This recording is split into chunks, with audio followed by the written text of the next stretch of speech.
नमस्कार मित्रांनो, मनुष्य म्हटला की प्रत्येकाच्या जीवनामध्ये समस्या ही ठरलेली आहे.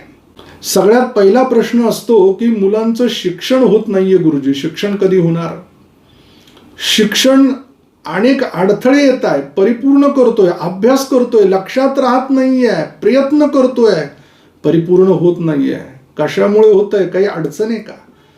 गुरुजी, मुलांचं शिक्षण खूप चांगलं झालंय, त्याला नोकरी लागत नाहीये. त्याच्यापेक्षा कमी शिकलेला, त्याच्यापेक्षा कमी ज्ञान असलेला मुलगा मोठ्या पदावरती आरूढ झालाय, त्याला नोकरी लागली आहे, परंतु याला अजून कुठल्याही प्रकारची नोकरी लागलेली नाही. गव्हर्नमेंट म्हणजे सरकारी नोकरी आहे की प्रायव्हेट जॉब आहे, कुठे याने काम करावं? गुरुजी, मुलाला खूप चांगली नोकरी लागली आहे, मुलीला खूप चांगली नोकरी लागली आहे, विवाहाचं वय होऊन गेलंय, लग्न होत नाहीये. नेमकी अडचण काय? पत्रिकेत मंगळ दोष आहे, पत्रिकेला कोणी दोष लावलेला आहे? नेमकं या प्रश्नांची उत्तर आम्हाला कुठे मिळू शकतील? गुरुजी, विवाह झालाय परंतु संतती होत नाहीये. 2 वर्ष झाले, 5 वर्ष झाले, 7 वर्ष झाले, अनेक डॉक्टरी इलाज केले, अनेक आध्यात्मिक इलाज केले, आम्ही संतान प्राप्त होत नाहीये. आमच्या नशिबात संतती प्राप्तीचा योग आहे का गुरुजी? गुरुजी, संतती झाली आहे, नोकरी आहे, विवाह झालाय, परंतु राहायला वास्तू नाहीये.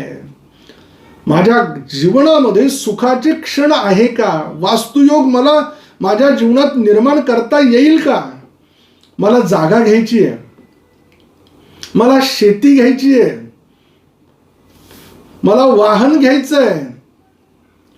मी जुनं वाहन घ्यावं की नवीन वाहन घ्यावं? मी जुनी वास्तू घ्यावी की नवीन वास्तू घ्यावी? अनेक प्रश्न गुरुजी, उत्तर मिळत नाहीये.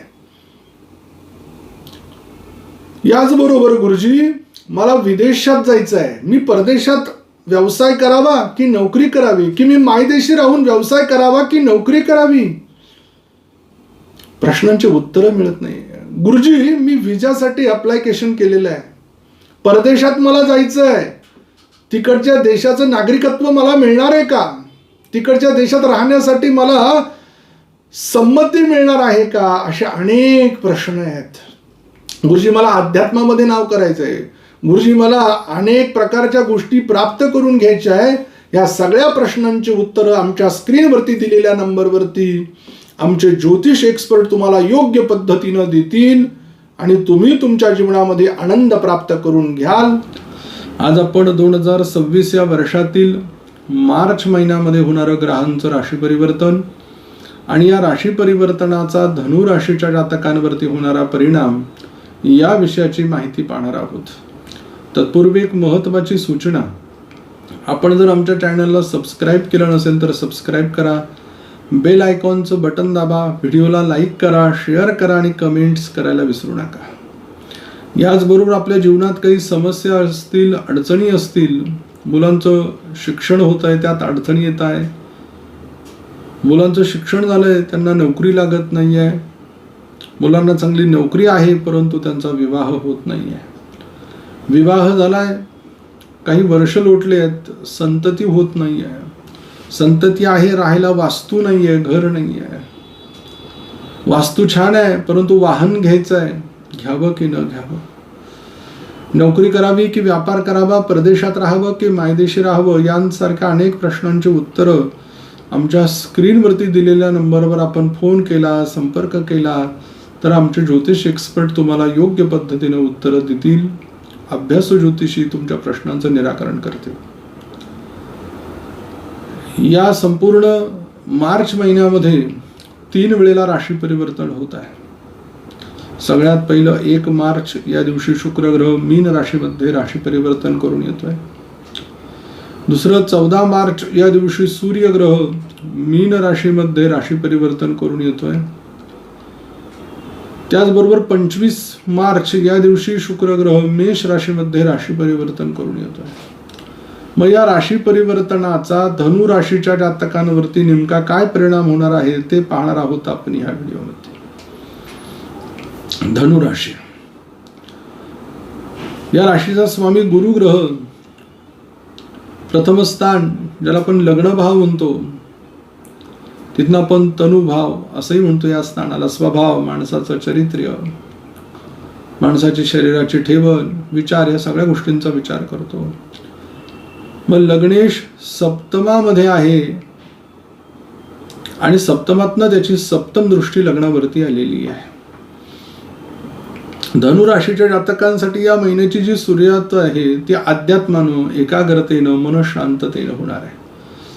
विचार थोडी प्रौढ असणार आहे. कुठलाही निर्णय घेत असताना धनुराशीचे लोक हे खूप छान पद्धतीनं विचार विनिमय करतील आणि मगच निर्णय घेतील. त्यामुळे ह्या महिन्यात तुम्हाला कोणी समजून सांगण्याची गरज नाही.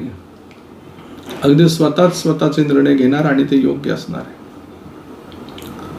द्वितीय स्थानाला धनस्थान, कुटुंब आणि नेत्राचं स्थान म्हणतात. या स्थानाचा स्वामी शनी ग्रह चतुर्थात आलेला आहे. कुटुंबामध्ये वात्सल्याचं वातावरण, कुटुंब प्रमुखाच्या स्थानाचा मालकही चतुर्थात आणि चतुर्थ स्थान हे कुटुंबाचं, परिवाराचं आहे. सुख म्हणजेच काय की या कामाच्या धावपळीतनं परिवारासाठी धनुराशीचे लोक वेळ काढताना दिसत आहे. परिवाराबरोबर कुठेतरी आध्यात्मिक तीर्थयात्रा करण्याचा योग. त्याचबरोबर काही जातक बाहेर गावी राहतात, ते मायदेशी किंवा आपल्या घरी येण्याचा योग, परराज्यातनं, परगावातनं आई वडिलांच्या भेटीचा योग या निमित्ताने दिसतो आणि त्यांना काही आर्थिक सहकार्य लागेल तर ते तुम्ही परिपूर्ण करत आहात. त्याचबरोबर पराक्रम स्थान, ज्याला आपण शक्तीचं, ओजाचं, तेजाचं स्थान म्हणतो, येथे बुध, मंगळ, राहू हे 3 ग्रह आहेत आणि या स्थानाचा स्वामी शनी ग्रह चतुर्थात आहे. आणि विशेष म्हणजे इथे शुक्र ग्रह पण 1 मार्च पासून विराजमान झालेला आहे, जो की अतिशय चांगल्या योगाने इथे स्थित झालेला आहे.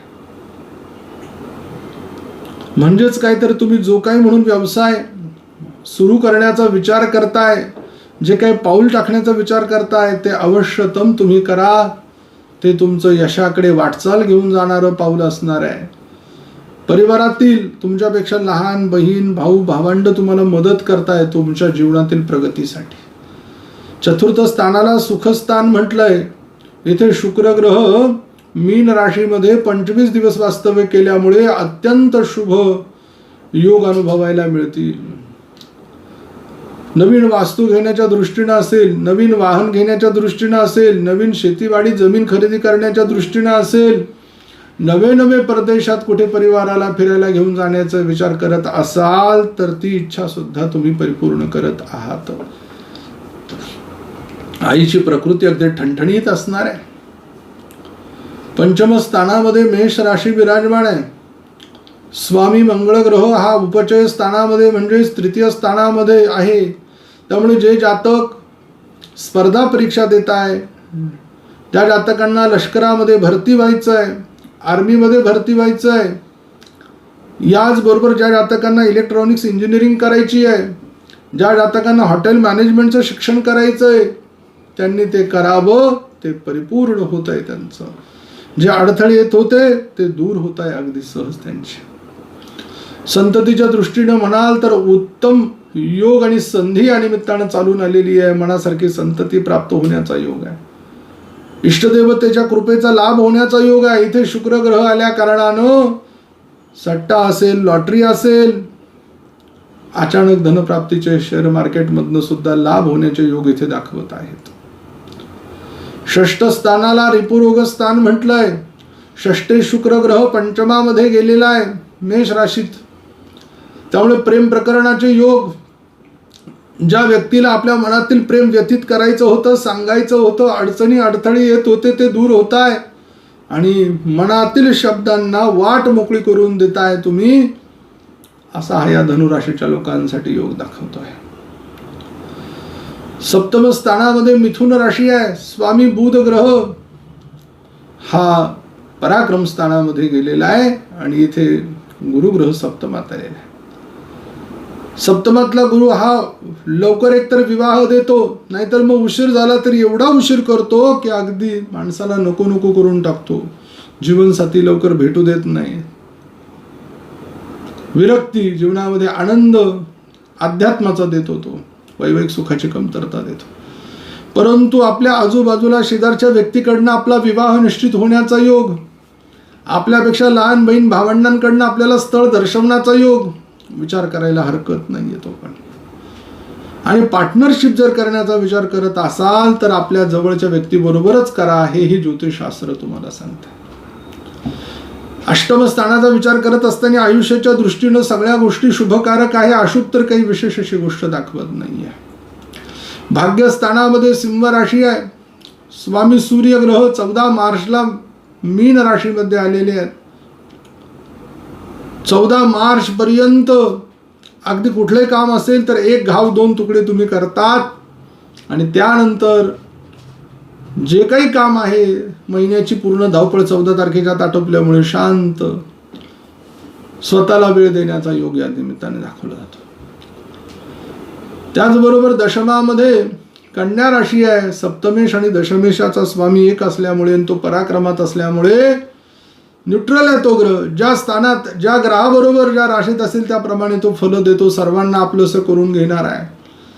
त्यामुळे तुमच्या कार्यमत्वाची, तुमच्या कार्याची तडफ जी आहे ती या महिन्यामध्ये तुम्ही दाखवल्याशिवाय राहणार नाही आहे. कर्तृत्वाला वाव मिळण्याच्या दृष्टीने हा महिना उत्तम आहे. लाभस्थानाला एकादश स्थान म्हणतात. या स्थानाचा स्वामी शुक्र ग्रह 1 मार्चला मीन राशीमध्ये विराजमान होतोय. पराक्रमात्मक चतुर्थामध्ये अत्यंत चांगल्या पद्धतीचे लाभ. वास्तू घ्यायलाच लावतोय तो, वाहन घ्यायलाच लावतोय तुम्हाला तो, कर्तृत्व करायलाच लावतोय. सुखाचे दिवस तो शुक्र आणतोच आहे तुमचा. 1 महिन्यासाठी किंवा होईना, 25 दिवसासाठी किंवा होईना, तुम्हाला खूप सगळ्या आनंदाची मेजवानी घेऊन आलेला आहे. व्ययस्थानामध्ये वृश्चिक रास आहे. स्वामी मंगळ ग्रह हा पराक्रमामध्ये आहे, जो की अत्यंत चांगला फल देणारा आहे. खर्च झाला तरी तो व्यापार उद्योगाशिवाय व्यर्थ पैसा खर्च होऊ देणार नाही, असा तो मंगळ आहे. धनुराशीच्या जातकांसाठी शुभ दिवस 12 तारीख, 13 तारीख, 19 तारीख आणि 20 तारीख आहे. आपल्यासाठी अशुभ दिवस 7 तारीख, 8 तारीख, 23 तारीख आणि 24 तारीख आहे. धनुराशीच्या जातकांसाठी या महिन्यामध्ये शुभ अंक 8 आहे. शुभ रंग तुमच्यासाठी पिवळा आहे. आपणास एक मंत्र देतो, त्या मंत्राचा आपण पठन करा, जप करा. त्यानं पत्रिकेतील अशुभत्व कमी होईल आणि शुभत्व प्राप्त झाल्याशिवाय राहणार नाही आहे. मंत्र आहे ओम परमायै नमः. या मंत्राचा आपण नित्य जप करा.